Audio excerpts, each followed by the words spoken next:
ओम श्री परमात्मने नमः. ज्ञानदेवांचा आत्मसंवाद. प्रकरण पहिलं. शिवशक्ती समावेशन.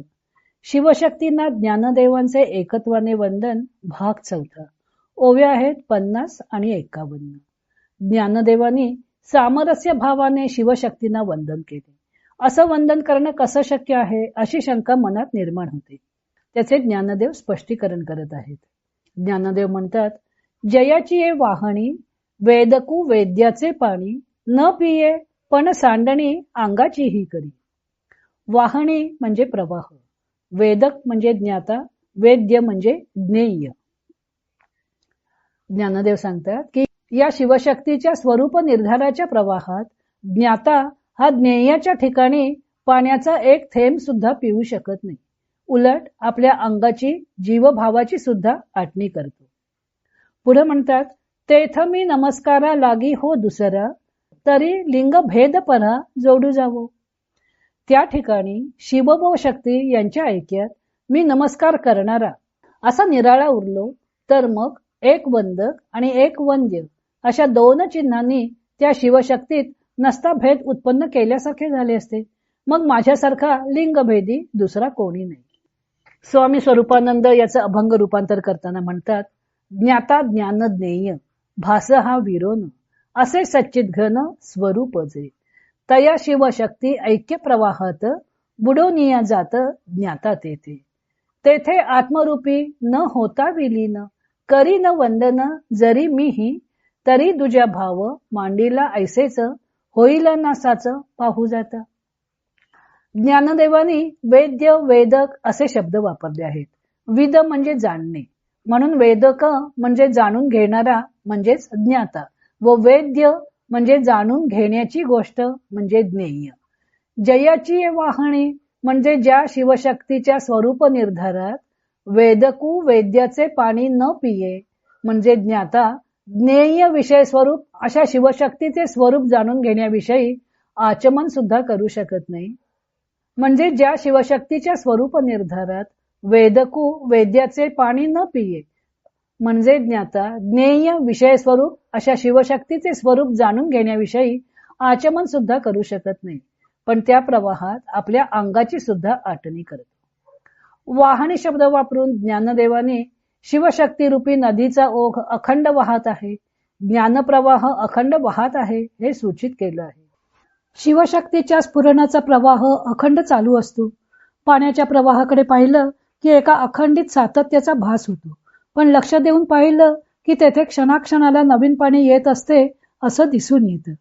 प्रवाहाचे सातत्य हा आभास आहे व त्यात नवीन जल येत राहणे ही सत्य गोष्ट आहे. तीच गोष्ट शिवशक्तींची. त्यांच्या स्फुरणाचा अखंड प्रवाह चालू राहतो. शिवशक्तींचे एकमेकांचे विषयी होणे, त्यांचा परस्परानुप्रवेश, त्यांचे एकमेकात विलीन होणे हे अखंड चालू असतं. त्यामुळे वेदकू म्हणजे ज्ञाता कोण व वेद्य म्हणजे ज्ञेय कोण याचं थांग लागू शकत नाही. ज्ञाता भेदात्मक भावाने ज्ञान करून घेऊ शकत नाही. भोगता भेदात्मक भावाने उपभोग घेऊ शकत नाही. पाहता पाहता तो पाहणाराच त्यांच्यात विलीन होऊन जातो. हे पाणी कसं आहे असं जाणून घेण्याच्या दृष्टीने जर एखादा त्या प्रवाहातील पाणी पिऊ गेला तर त्या पाण्याचे आचमन करणे राहिले बाजूलाच, तो त्या प्रवाहात वाहूनच जातो, त्या प्रवाहाशी एकरूप होऊन जातो. एरवी एखादी गोष्ट जाणून घ्यायची असेल तर तेथे ज्ञाता ज्ञेय ज्ञान अशी त्रिपुटी असते. पुस्तक हे ज्ञेय, ते जाणून घेणारा ज्ञाता व ते पुस्तक असल्याचे ज्ञान, या तिन्ही गोष्टी ज्ञान प्रक्रियेत पृथकपणे राहतात. पण शिवस्वरूपाचे ज्ञान करून घेणारा ज्ञाता शिवस्वरूपच होऊन जात असल्यामुळं वेगळेपणे उरत नाही. शिवाशी म्हणजे स्वरूपाशी एकरूप होऊन जातो. ज्ञानदेव पुढच्या ओवीत सांगतात की माझीही अशीच अवस्था झाली. शिवशक्तीचे स्वरूप कसे आहे ते जाणवायस गेलो असता मी पण शिवरूप होऊन गेलो.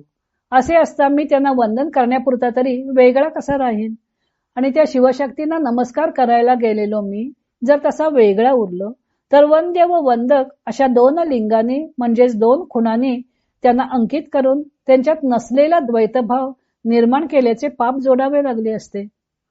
तसे केले असते तर हा खोटेपणाचा मिथ्याचाराचा दोष माझ्या पदरी बांधून घ्यावा लागला असता. एकूण ज्ञेय, ज्ञाता व ज्ञान ही त्रिपुटी आहे. जाणून घ्यायचे ते ज्ञेय, जाणून घेणारा तो ज्ञाता व जाणल्यानंतर येणारा अनुभव ते ज्ञान. परमात्मा त्रिपुटी रहित आहे. अशा परमात्म्याला जाणण्याचा विषय बनवले तर त्रिपुटी राहत नाही. तिन्ही गोष्टी एकरूप होऊन जातात. कारण परमात्मा हेच आपले निज स्वरूप आहे. त्यामुळे त्याला जाणणारा परमात्मा स्वरूपच होतो. ज्ञानदेवांनी पहिल्या 44व्या पर्यंत शिवशक्तींचं वर्णन करून त्या दोघांचे व त्यांनी निर्माण केलेल्या सृष्टीचेही ऐक्य दाखवलेले आहे. अशा शिवशक्तींना वंदन करण्याच्या निमित्ताने ते जर त्यांच्यापासून वेगळे राहतील तर त्यांनी सांगितलेले ऐक्य खोटे ठरण्याची वेळ येईल. म्हणून त्यांनी जे वंदन केले आहे ते सामरस्य रूप वंदन केलेलं आहे. शिवशक्तीशी एकरूप होऊन वंदन केलेलं आहे. त्यामुळे आपण शिवशक्तींना केलेलं वंदन हे सामरस्य भावाने केलेले वंदन आहे असे ज्ञानदेव स्पष्टपणे सांगत आहेत. पण असे सामरस्य भावाने वंदन कसे करता येईल? केव्हाही वंदक हा वंद्य गोष्टीपेक्षा निराळाच राहतो असा व्यवहारातला अनुभव आहे. एकपणा हा जसाच्या तसा राहूनही वंद्यवंदक भाव असू शकतो. एकरूप होऊनही वंदन करता येते. यासाठी त्यांनी या प्रकरणात 59 उभीपर्यंत 8 दृष्टांत दिलेले आहेत. तो भाग आपण उद्या पाहू. इतर अनेक ग्रंथांचा आधार घेऊन संत ज्ञानदेवांच्या अमृतानुभव या ग्रंथाचं लेखन व वाचन सौ मनीषा अभ्यंकर मिरज यांनी केलं आहे. हरिओम तत्सत.